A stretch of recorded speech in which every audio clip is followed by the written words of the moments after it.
Welcome to The Explainer. All right, we are jumping right in today because this story, it takes literally every single fantasy trope you know and completely flips it on its head. Picture this, a world entirely ruled by complex magic systems, ancient spirits, and mystical aura. And right smack in the middle of it all is a guy who has absolutely none of that.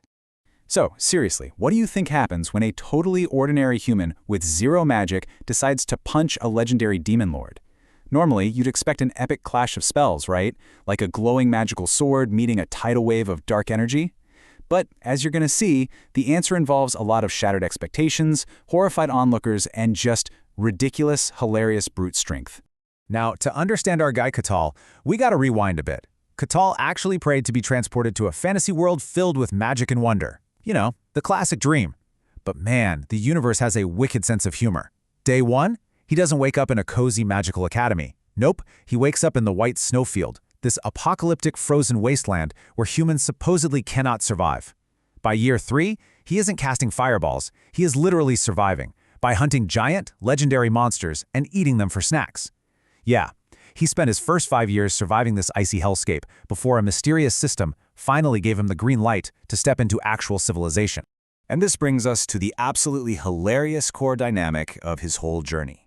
On one side, you have mysticism and aura. This is the stuff used by the absolute elites of this world.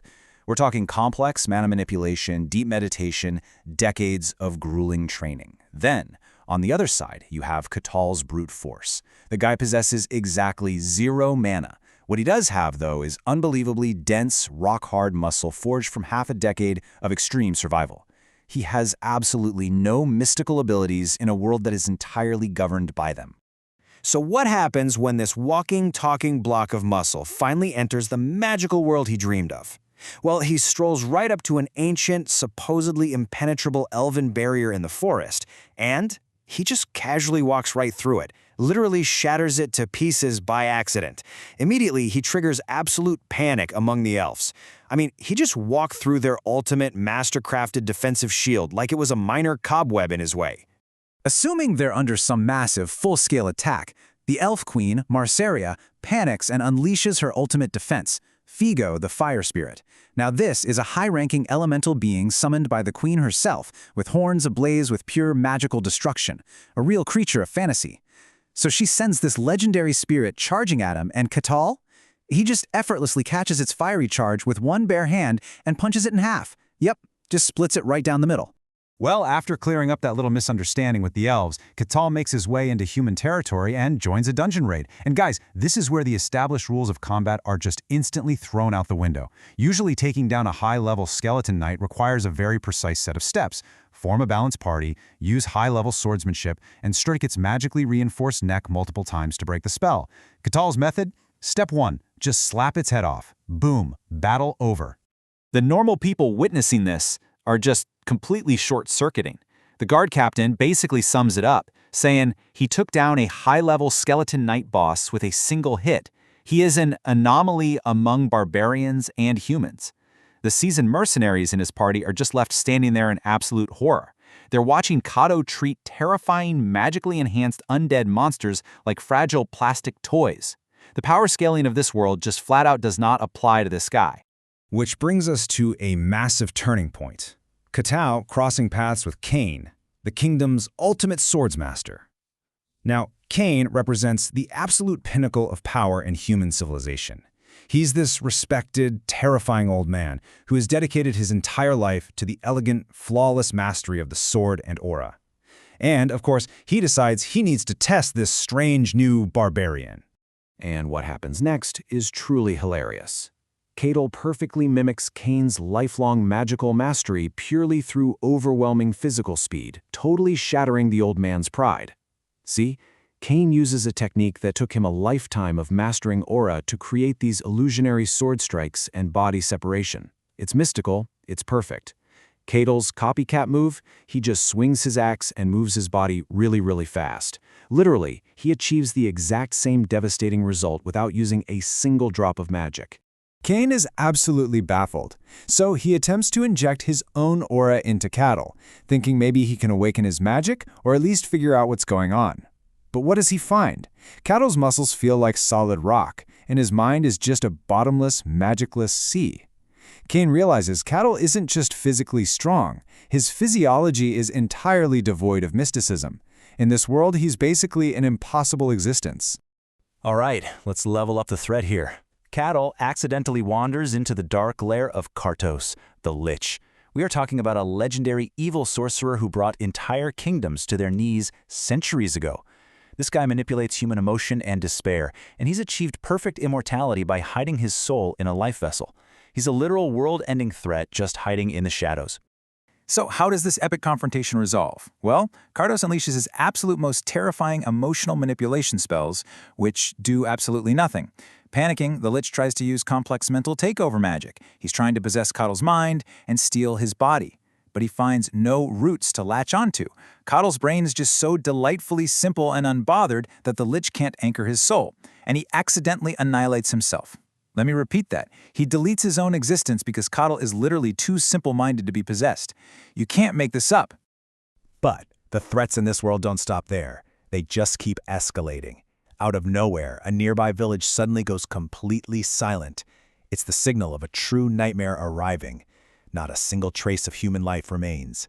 This terrifying mystery leads Ketal and the sun god's elite heretic inquisitor, a super powerful young warrior named Aquaz, straight into a trap set by a demon. And guys, this is no ordinary monster. This is Asura, the demon of gravity. She's a named demon straight from hell who wiped out civilizations centuries ago. Crucially, she is completely immune to physical attacks and strictly requires divine power to defeat. Asura is an apocalyptic threat, and she traps them in her domain, forcing Aquaz to fight this desperate losing battle, even while wearing her gorgeous golden divine armor. Asura goes all out. She unleashes her ultimate, gravity-crushing demonic attacks, getting ready to literally feast on the Holy Inquisitor. Aquaz is completely on the ropes, bound by these dark chains, and humanity seems to be on the brink of losing one of its absolute greatest protectors. That is, right up until Ketal decides he wants to join the fun. To the absolute shock of everyone, and I mean especially the demon, Cattle steps in, casually grabs the demon lord, throws her like a tennis ball, and literally punches her head clean off her shoulders. I'm serious. He completely bypasses all of her ancient, supposedly impenetrable magical defenses and just starts treating this civilization-ending evil like a warm-up punching bag. And do you want to know how much mana he used for that? 0. That is the exact amount of mana Katakao used to completely obliterate the demon's physical form. 0 aura, 0 magic, just pure, unadulterated muscle. He hits her so hard and so fast that she's forced to constantly regenerate her body, totally bewildered by this ordinary human who is casually breaking every single law of reality. Now, there is a catch. Because demons are beings from another dimension, they can't truly die from physical damage unless you use divine power. So Ketal just kept effortlessly mashing her into the dirt over and over again until Aquaz finally buffed his axe with the power of the sun god. And with that holy enhancement, Ketal easily cleaves the demon lord in two, ending this legendary threat with a single blessed strike. But of course, a victory like this comes with a consequence, known as the mark. It's basically a seal inscribed by a demon right as it's defeated, and it broadcasts the victor's name to all the malevolent beings down in hell. So before she fades back into the abyss, Asura broadcasts Ketal's name to the demonic realm. Now, the absolute worst forces of hell know all about the zero magic barbarian. Meanwhile, back in human civilization, a new, incredibly sinister rumor catches Ketal's attention. Word is spreading fast about the Emperor's desperate quest for absolute power. The rumor speaks of a mysterious alchemist who promised the Emperor the impossible: the creation of an artificial, superhuman-class powerhouse. And the terrifying truth behind this emperor's sacrifice is dark.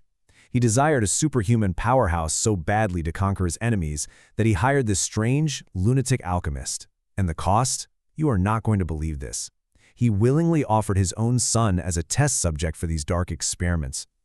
Terrifyingly enough, the alchemy actually worked, successfully creating a manufactured monster in just 1 year. And this perfectly sets the stage for our next encounter.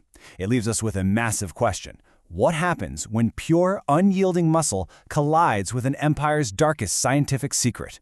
Will Ketal's absurd brute force be enough to shatter an ultimate, alchemically enhanced superhuman? It's dark magic and twisted science versus one very dense, very angry barbarian. Think about how that showdown's gonna go, and I'll see you in the next explainer.